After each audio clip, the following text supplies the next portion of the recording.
Hey there, senior leader, and welcome to the Talent Sherpa podcast, where senior leaders come to rethink how human capital really works. I'm your host, Jackson Lynch, and today we're going to be talking about the assignment that nobody prepares you for.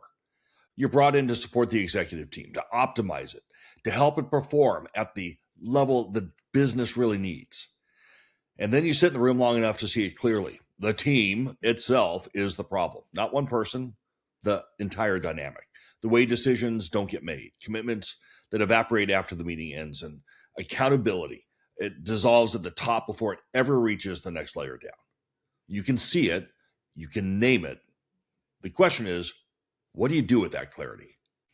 So before we get started, let me ask you for a quick favor. If you find value in these conversations, and I hope you do, please take a moment to like, subscribe, and leave a review for the Talent Sherpa podcast. It helps more senior leaders find the show, and it helps us keep doing this work for the larger HR community. And this week, I want to tell you about the CHRO Chronicles. If you're a sitting CHRO, this is a weekly paid newsletter written exclusively for you. It covers the things that don't make it into the job descriptions, the political dynamics, the altitude adjustments, the moments where the role gets really, really hard in ways that nobody ever prepared you for. It's $30 a month, and you can subscribe at mytalentsherpa.com. All right, let's dive into this. Here's how this actually shows up from my view. The CHRO has been in the role 8 to 12 months. They have done the diagnostic work. They know where the talent gaps are, where succession risk lives, which functions are underperforming, and probably why. They have a really good, clear picture of what's going on.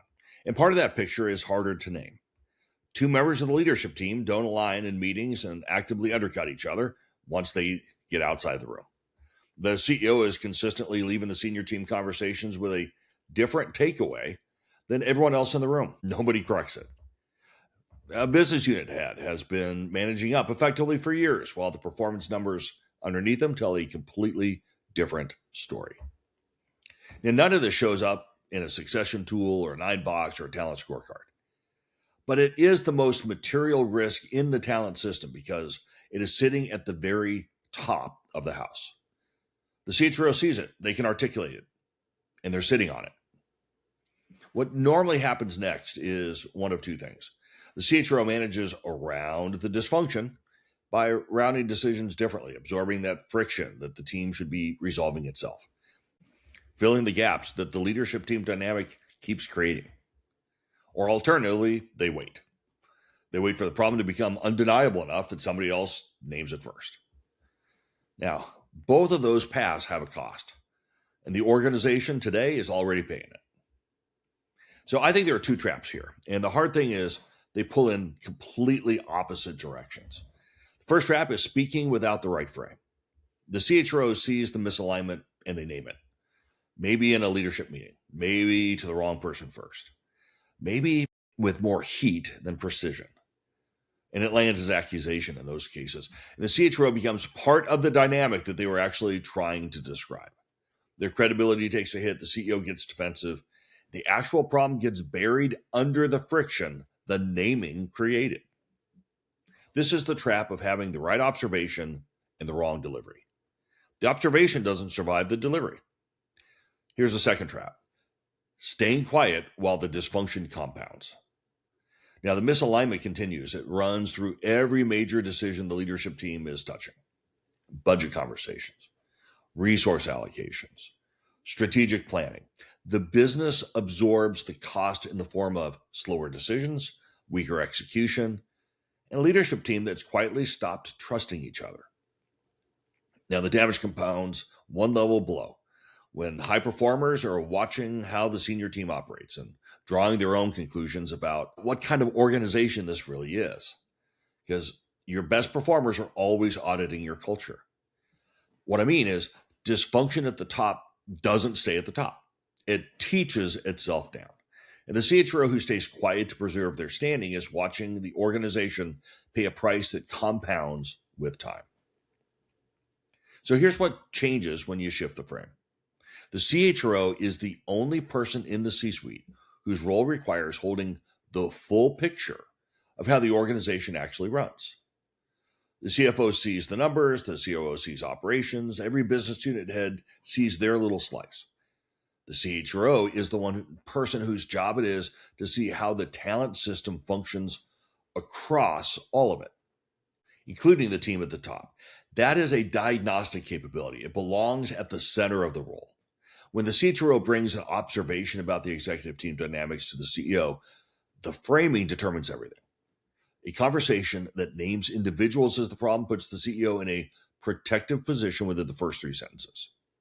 The actual problem becomes impossible to address.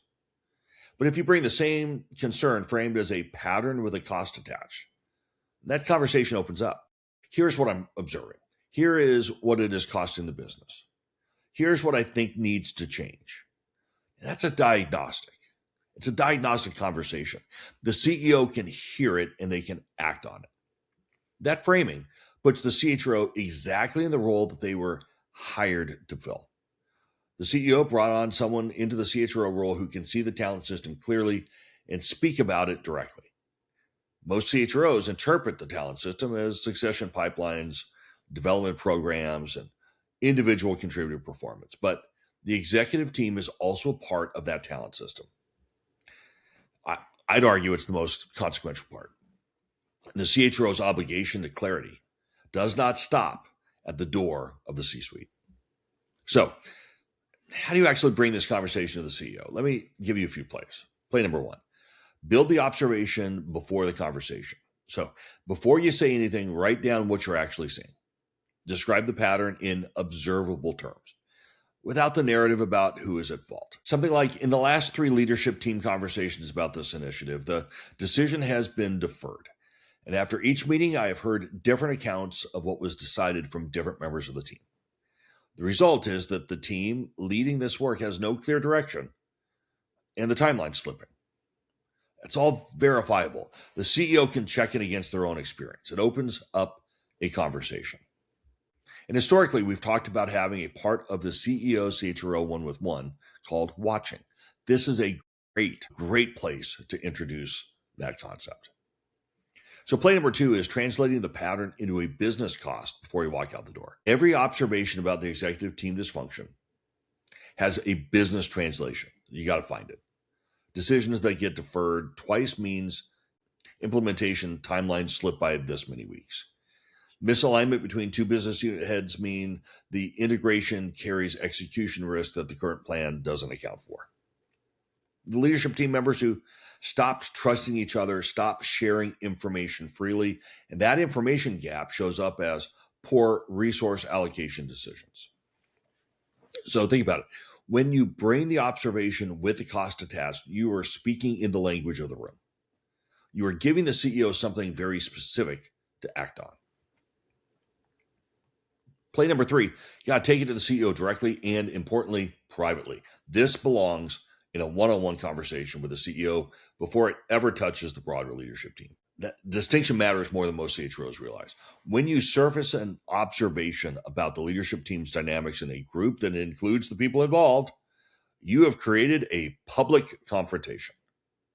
That is almost never productive, fun as it might be. The CEO needs to hear what you are seeing privately, with enough space to sit with it before responding, and with enough context to decide what to do about it. If the CEO is ready to hear it, this conversation will move really quickly. But if they're not ready, at least the observation is on the table. The door is open. That's part of the job.